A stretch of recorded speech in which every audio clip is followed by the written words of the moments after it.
खुलुमबाय लोगोफोर, आं दिनै दोंसे खन्थाइ लानानै फैदों। खन्थाइनि मुं नंखाय अननाय। खन्थाइखौ लिरदों रुफा दैमारि आरो खन्थाइखौ आवरायदों जावलिया सिमां। फैदो बिदिब्ला बिथांनि खन्थाइखौ खोनासंलांदिनि। नंखाय अननाय। जिउ, नों आंखौ मानो एसेबां दुखु होदों? मानो एसेबां सोगाबदों? आं नोंनि मा गोरोन्थि मावदोंमोन सना?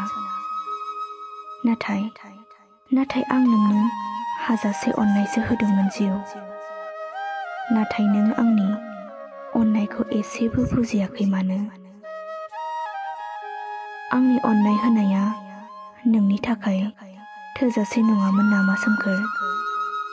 आंनि अननायखौ नों मानो मुगैदों? आंनि थार गोसोजों मोजां मोननायखौ नों मानो नेवसिदों? गुबुननि नंखाय अननायाव नों मानो आगान सुरलांदों? जिउ, बै समाव जेब्ला जों सानैजों समाय लालायनायखौ नों मानो बावनो सानदों? जेब्ला नों आंनि जिउआव जायगा लाफैदों, अब्ला नों आंनि खर'आव दांना समाय लानायखौ नों मानो नंखाय खालामदों सना? बिदिब्ला नोंनि गासैबो समाय लानायानो नंखायसोमोन नामा? थार मोजां मोननायखौ नेवसिना नंखाय अननायाव दा थाबायलांसै नों जिउ। नोंखौ आं गावनि जिउनिख्रुइबो बांसिन अनो सोमखोर। आंखौ दा नागारलां नों सना। आं दि नोंनि थाखाय सान हर नोंखौ गोसोखांना गाबो। अब्ला बे समाव आंनि जिउआव आंखौ बुरखायनो रावबो गैया जायो जिउ। जेब्ला आंनि गोसोआ नोंखौ लुबैयो, नोंखौ मोननो हास्थायो, अब्ला नों आंजों सिमाङावसो गेलेफैयो सना।